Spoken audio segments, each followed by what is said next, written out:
Welcome back. Now, a lot of concerns have been raised about the state of Nigeria's democracy, calling things like vote buying, fraud, and apathy as threats that would threats to our Nigerian democracy. Now, we have with us joining via Zoom Jackson Leko Ojo, a security expert, here to discuss on how vote buying, fraud, and apathy can affect the future of democracy in Nigeria. Good morning. You're very much welcome.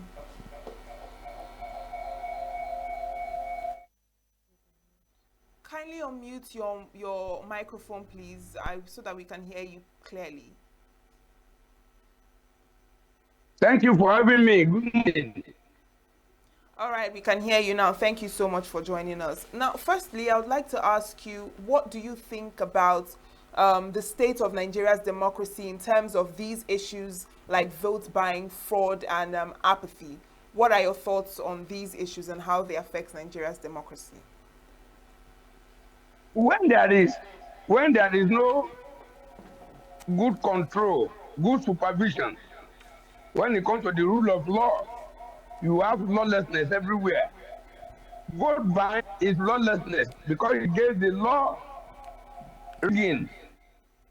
It gives law voter party. That is people living, ignoring their civic duty to elect their new leaders.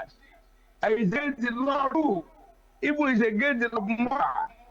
So when all these things happening, one thing leads to the other. The situation in this country today is not palatable. A lot of people, instead of them to go and vote that particular day, they will go for their daily jobs where they are going to earn for their families because they have already lost confidence in the system. If we leave our work today now to go and vote, at the end of the day now, the person we are voting for may not even emerge. The election might even be manipulated.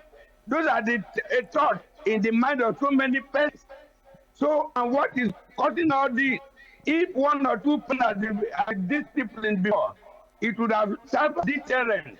If we are running an election and the election is free, fair, transparent, people be encouraged to go and vote. And when you are thinking of voting, if 2, 3, 4 persons have been arrested for prosecuted and sentenced to years in prison, definitely it will serve as deterrent. There is no discipline at all. Indiscipline everywhere. And with indiscipline, nothing is serving as deterrent to others. People will continue to do it. We are getting to a situation whereby if care is not taken, voting the day of votes in this country, a lot of people go to farm, a lot of people will on their generator, they will spin their respective homes. And why is like that? There's nothing like this electoral college, or what do they call it in America? Yeah. It's a situation whereby just 8 million votes out of 250 million Nigerians, 8 million votes what put a president as the president of the Federal Republic of Nigeria and no electoral college. So there is vote attitude not preceded, don't affect the result, does not affect announcement of the result. So when you look at all these things, there's no proper coordination, no proper monitoring, no proper supervision. That is the problem. Chief Jackson, good morning. I just want to ask, situations whereby Nigerians know that vote buying is a no-no and it's an actual offense against the law, why do they still participate in it? Do they feel like there's no point voting for who I want because he would win, or because they'll rather pick that other than exercising their rights? See, when we are talking vote buying, all the parties, all the candidates, all of them buy votes. It's that one will outbuy the other. That is it. All of them are doing it. But then, has there been any party in the empire against those people that buy vote, or to the people that are selling and the people that are buying. No positive actions against them. And even if your child told me is doing particular thing, and at the end of the day, you didn't put the right, we feel the current even do worse. They know that it's wrong, but the system is so corrupt, the system is so bad. When you see people in office that they are stealing commonwealth, all of us this country, and nobody is punishing them. So these people believe that let me collect little from what they have stolen. That is the situation. Somebody must be made to face the music. If it happens 2, 3, 4, 5 times, people will be very careful. Anybody that is giving the money, get them arrested, send them. Whoever is collecting the money, get them arrested, sentence them. If there is no win settler, there won't be win back. So both the settler and the bar must face the music. Now, apart from these punishments or these disciplinary methods that you've mentioned, we see that vote buying is usually strongly tied to poverty among Nigerians. So how would you say that that plays a role, poverty and vulnerability of the average Nigerian to be susceptible to vote buying? And would you say that Nigerian politicians weaponize this poverty, when they want to do these things? Poverty has been weaponized in the country. I've seen members of representatives, particularly in the Southwest, and I was writing, say, Egban warriors, when it's time and not to handle them. When election remains like 2 weeks or 2 months, he begins to come home every day, hosting them, cooking rice, giving them bread. When they are going, give them money. Election, vote start from there. And in the night of the night of the eve of the election, they will all gather in his house from each of the ward, polling booth, polling unit, and all that. They will come in to collect many people reside in your area. 1,000 people. Oh, yeah, take them. They know that people are poor and they need money, and people see and not willing to learn from what is seen from them. Because immediately if you reject that money at time, definitely the person even in the next 4 years will remember you. So that's it. The abnormality is becoming a norm in our system. And the leaders, are they leading from the front?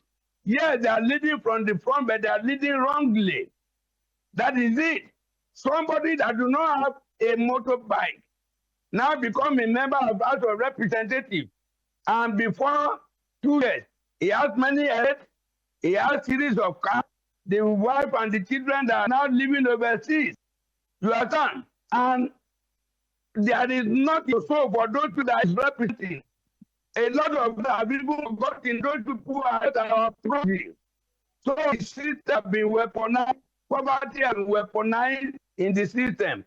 And without the changing of mentality of our leaders, this cannot stop. Simple as ABC. And by the time it stops, one way or the other, you discover that if nobody is paying for vote again, a lot of people will no longer go out to vote. That will increase voting party to a very percentage.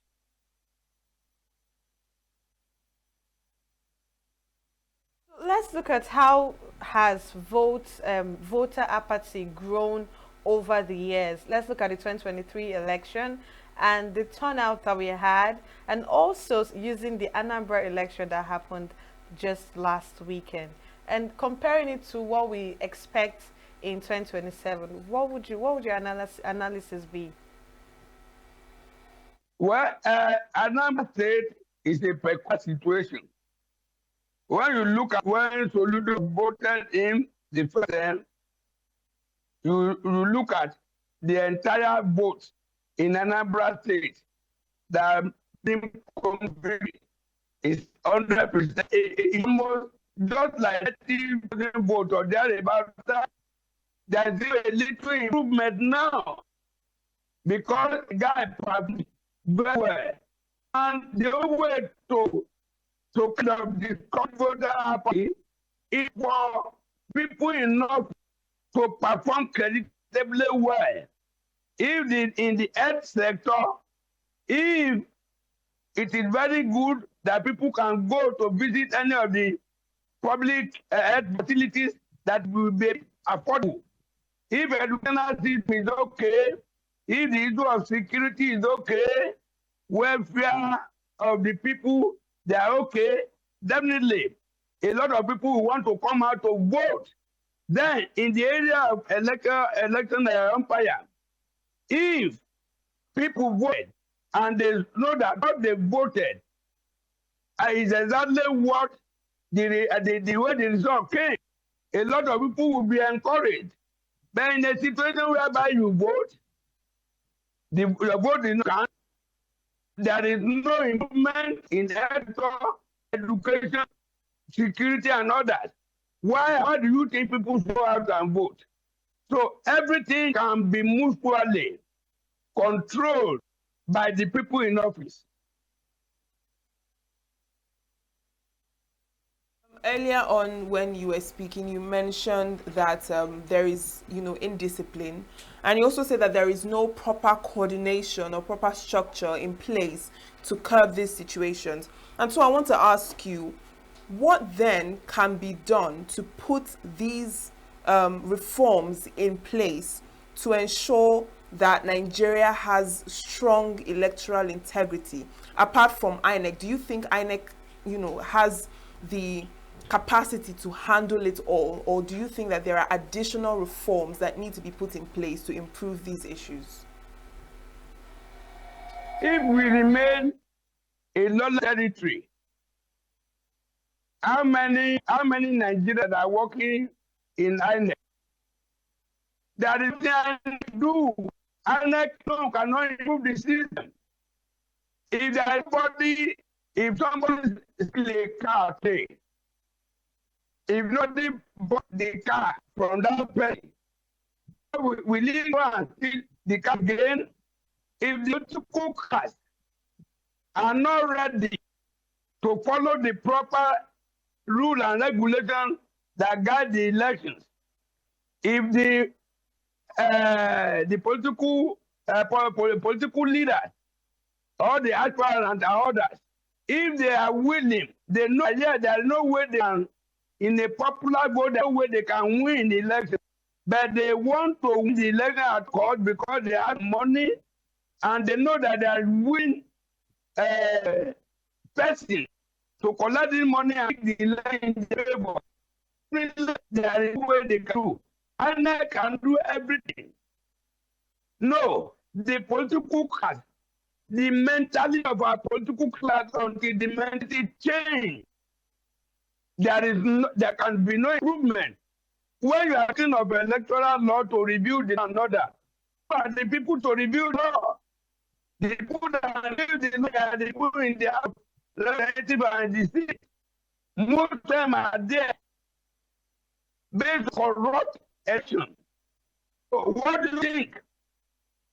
They will not amend the law, they will not amend the law that will be in their favor. So this is it. The system is corrupt already. The system is lawless to an extent. So there is nothing INEC alone can do. If the leadership, if they are very strong and they know that they will be ruthless against anybody that will encourage rigging of election, the INEC will not want to rig the election.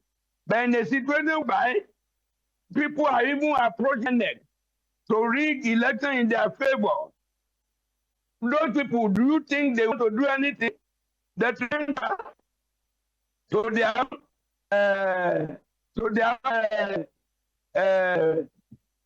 purpose. No, they don't. So both the neck, both the judiciary, both the INEC and all that, and I mean the political class, all of them until they stand and they want to follow everything in a proper way, we cannot come out of this wood.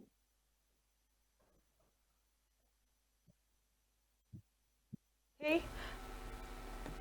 All right, Jackson, just before we round off, the 2027 election is coming, and how people have their own reservations about it and who they want to be president. Most people have lost hope. People feel there's no need to go out there and vote because it's rather obvious who is going to win the election. And this is also contributing to the voter apathy that we have in Nigeria. And because of this, what are your analysis towards the 2027 election? Do you think we'll have a low voters turnout, or people would actually come out to change the government of Nigeria?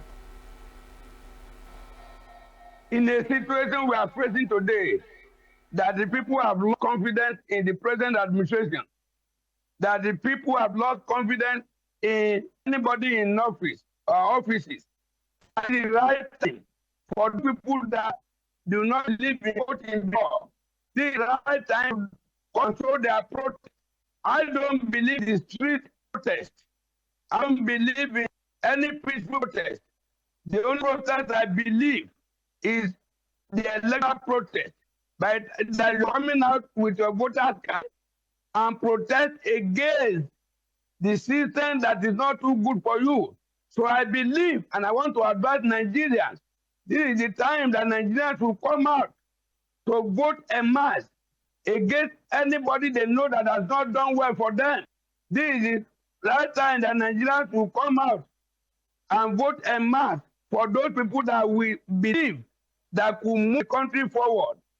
That is it. So 2027 is another opportunity for Nigeria to vote their mind, vote their conscience, vote for their future. That is my submission.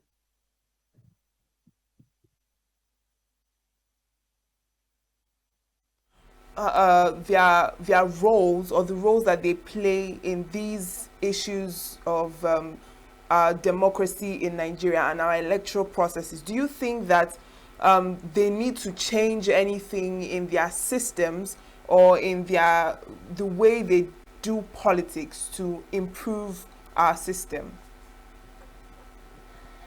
Our political class, 95% of them,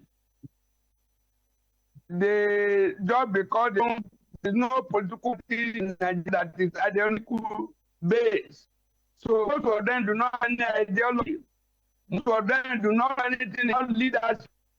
Most of them do not know anything about democratic norms. So me, I just believe we are not yet in democracy. We are in civil. That is why anybody can just jump out today and go to the poll. If you have some money to bribe your way into power, you will win. And when you get there, some people sell their property to buy party nomination form, to do party primary, to reserve some, bribe their way to victory.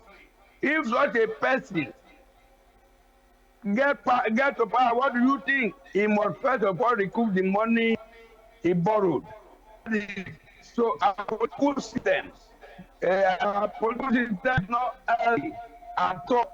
The mentality of people in power, they need serious orientation. They need serious, they need to well educated about leadership. Most of them don't know anything about leadership at all. So that is the problem. We need the mentality of our political class to change. If not, there won't be anything meaningful in the future. Okay, so Chief Jackson, how can INEC, because they are the ones responsible for the elections in Nigeria? How can INEC and other civil society organizations help in reducing these things? Because they are not so far from these accusations. Wherever there's a situation of vote buying, it's always an INEC officer officiating this particular practice. So how can they also help in curbing this? And not just by releasing statements, but also rejecting the money that these people try to pay off in order to win the election or buy votes. Permit me to mention two names this morning. One of them has gone to be with the Lord, Professor Humphrey Nwosu. He was the INEC chairman, 1993. And you saw what happened during June 12th. Despite the military forces, despite the military power, they tried to persuade him. They tried to dissuade him.